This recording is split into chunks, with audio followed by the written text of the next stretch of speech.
रेहाना और रवि की शादी के वक्त रवि के पास कुछ नहीं था। रेहाना, तुमने मुझसे शादी करके एहसान किया है। मुझसे ज्यादा तो तुम कमाती हो। अरे तो क्या हुआ, एक दिन आएगा रवि कि तुम खूब पैसा कमाओगे। मुझे तुम पर पूरा विश्वास है। रवि और रेहाना खुद को स्टैंड करने के लिए पूरी मेहनत करते। रेहाना, मैं नौकरी नहीं करना चाहता हूँ। तो कोई बात नहीं, मैं नौकरी करके घर चलाती हूँ, तुम बिजनेस सेट करने की कोशिश करो। एक दिन रेहाना, तुम जानती हो, मैंने जो विज्ञापन बनाने वाली कंपनी खोली थी ना, उसे बड़ी ब्रांड का ऑफर आया है। अब हम लोगों के दिन ब्यारे न्यारे हो गए हैं। मैं जानती थी रवि कि एक दिन तुम सेट। रवि का काम अच्छा चल जाता है। एक दिन वो रेहाना से कहता है, रेहाना, अब हम लोगों का बच्चा भी हो गया है। बहुत छोटा है वो। उसका ख्याल कैसे रखेंगे हम? कैसे क्या, मैं गांव से माँ को लेकर आ जाती हूँ। नौकरी से हाफ डे ले लिया करूंगी। अभी तो वो छोटा है, स्कूल जाने तक मैं मैनेज कर लूंगी। देखो रेहाना, मैं अब अच्छा कमा रहा हूँ। तुमको नौकरी करके परेशान होने की कोई जरूरत नहीं है। अरे कैसी बात कर रहे हैं, मैं अपनी लगी लगाई नौकरी कैसे छोड़ दूं? और मैंने तो सुना है हम लोगों को कुछ ही महीनों में सरकारी नौकरी मिल जाएगी। सरकारी नौकरी में कितना कमा लोगी? उतने में तो मैं ड्राइवर रख लूंगा। रेहाना को रवि की बात का थोड़ा बुरा तो लगता है। कम से कम मेरी नौकरी की इतनी बेइज्जती मत करो। भूल गए, इसी नौकरी के बदौलत तुमने अपना बिजनेस खड़ा किया है। अरे वो तो मैं किसी के भरोसे भी कर लेता। देखो, अपने बच्चे को संभालो, घर का काम करो। अब बाहर जाती तुम अच्छी नहीं लगती हो। रेहाना रवि के कहने पर नौकरी तो छोड़ देती है, लेकिन अब बड़े से घर में उसकी कीमत किसी नौकर से कम नहीं होती। एक दिन रवि का दोस्त आता है। भाभी, हम लोग तो आपको तब से जानते हैं जब से आप लोग शादी होकर इस शहर में आए थे। आपकी बदौलत ही सारा बिजनेस खड़ा हुआ है। ये किस्मत तो आप ही की है भाभी। हाँ हाँ भाई, हमारी मेहनत तो कुछ है ही नहीं। अरे होगी, लेकिन भाभी की किस्मत के आगे कुछ नहीं। दोस्त वहां से चला जाता है, लेकिन रवि का गुस्सा सातवें आसमान में होता है। देखा कैसे बोल रहा था? अरे बिल्कुल अच्छा आदमी नहीं है ये। कैसी बात कर रहे हैं आप? प्रशांत भैया तो बहुत अच्छे इंसान है रवि। कैसे उन्होंने हमारे मुश्किल वक्त में हमारा साथ दिया था। अरे था पैसा तो साथ दिया, नहीं तो कौन पूछता है? रवि का व्यवहार पैसा आते ही अलग हो गया। वो बंदे को बंदा नहीं समझता।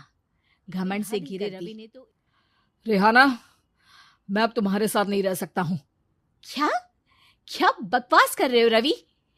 क्या कहना चाहते हो? और क्यों नहीं रह सकते तुम मेरे साथ? देखो, मुझे कोई और पसंद है, और उसने साथ रहने पर बस यही शर्त रखी है कि मुझे तुम्हें तलाक देना होगा। रेहाना, जो कि एक स्वावलंबी महिला थी, उसने बिना देर किए रवि को कह दिया, कोई इश्यू नहीं, मुझे पैकिंग में 4 दिन का वक्त लगेगा, लेकिन तब तक मैं तुम्हारे साथ नहीं रहूंगी। 4 दिन के लिए तुम कहीं और शिफ्ट हो जाओ, मैं घर से निकलूंगी तो बता दूंगी। रवि घर छोड़कर चला जाता है। रेहाना को दुख होता है, वो रोती है, लेकिन व्यवहार से स्ट्रांग रेहाना को पति के वापस आने का और उसे सबक सिखाने का पूरा भरोसा था। फिर एक दिन, अरे शुशिका, कब शादी करोगी तुम मुझसे? यार मैंने तो सोचा था तुम शादी से पहले मुझे विदेश लेकर जाओगे, महंगी कार दिलाओगे। अरे सब दिला दूंगा, लेकिन पहले मुझसे शादी तो कर लो। हाँ हाँ, क्यों नहीं। मैं कुछ दिनों के लिए अपने मम्मी पापा के पास जा रही हूँ और लोगों से अपनी शादी की बात करूंगी। अरे शुशिका, कैसे रहूंगा मैं तुम्हारे बिना? अब तो शादी ही होने वाली है हम लोगों की। शुशिका रवि को छोड़कर चली जाती है। रवि घर आता है, जहां रेहाना को ना पाकर उसे सब अजीब लगता है। घर तो रेहाना के बिना कुछ नहीं है। बच्चे की याद भी आ रही है। चलो एक वीडियो कॉल कर लेता हूँ। रवि रेहाना को वीडियो कॉल करता है, लेकिन रेहाना फोन नहीं उठाती। रात को सोते वक्त मन कर रहा है मुन्ने को गले लगा लूं। चलो कोई ना, शुशिका से शादी के बाद मेरे और भी बच्चे होंगे। अगले दिन रवि ऑफिस जाता है जहां टीना खड़ी होती है। सर, आपने अपने नए ऐड के लिए मॉडल की रिक्वायरमेंट डाली थी ना, मैं उसी के लिए आई हूँ। रवि टीना को देखकर खुश हो जाता है। अब शादी हो गई है तुम्हारी? नहीं सर, बस अच्छा सा हैंडसम और अमीर लड़का देख रहे हैं मेरे मम्मी पापा। रवि के दिमाग से तो टीना को देखकर शुशिका का ख्याल भी खत्म हो जाता है। अरे यार, ये लड़की मिल जाए कितनी सुंदर है। शुशिका तो इसके आगे कुछ नहीं है। अब क्या तुम्हें ऐसा नहीं लगता कि मुझसे मिलकर तुम्हारी ये खोज खत्म हो गई है? आप तो 2 बच्चों की पापा लग रहे हैं। अरे नहीं नहीं, मेरी शादी तो हुई थी, लेकिन बीवी को किसी और से प्यार था, मुझे छोड़कर चली गई। खैर, टीना की दोस्ती रवि से हो जाती है, लेकिन 1 महीने बाद शुशिका रवि के पास वापस आती है। मेरे मम्मी पापा तुमसे मिलना चाहते हैं, लेकिन उन लोगों को ये मत बताना कि तुम पहले से शादीशुदा हो, और हाँ, शादी से पहले अपनी सारी प्रॉपर्टी तुमको मेरे नाम करनी होगी।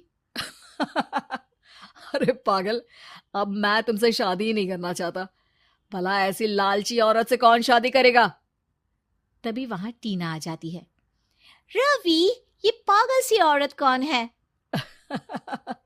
देखो, तुमने ही कह दिया ना पागल, तो पागल ही है। पता नहीं कौन है, कह रही है शादी कर लो, लेकिन शादी से पहले अपनी सारी प्रॉपर्टी मेरे नाम कर दो। बोल तो सही रही है। वैसे तुम जानती हो, मेरी एक सहेली है, उसके पति ने उसे पैसा आते ही छोड़ दिया, जबकि उसको खड़ा करने वाली ही मेरी सहेली थी। और मुझे भी भरोसा नहीं है। अगर मैं भी तुमसे शादी करूंगी तो तभी जब तुम मेरे नाम अपनी सारी प्रॉपर्टी कर दोगे। अरे हाँ हाँ, क्यों नहीं, बिल्कुल कर दूंगा। रवि और टीना की शादी की तारीख तय हो जाती है। वो अपनी सारी प्रॉपर्टी के कागज लेकर शादी वाली जगह पर पहुंचता है। टीना आती नहीं। रवि टीना को मैसेज करता है। कहाँ हो? सॉरी, मैं तुमसे शादी नहीं कर सकती, मुझे तुमसे भी ज्यादा पैसे वाला मिल गया। रवि को गुस्सा आ जाता है। वो गुस्से से सारा डेकोरेशन तोड़ रहा होता है कि वहां रेहाना आ जाती है। सर, क्या हो गया? क्या डेकोरेशन पसंद नहीं आई आपको? तुम यहाँ क्या कर रही हो? मैं यहाँ की डेकोरेटर हूँ। क्या आपको पसंद नहीं आई यहाँ की सजावट? रवि दौड़कर रेहाना के गले लग जाता है। मुझे माफ कर दो रेहाना। रवि रेहाना के गले लग जाता है और रेहाना टीना को थैंक्स का मैसेज करती है।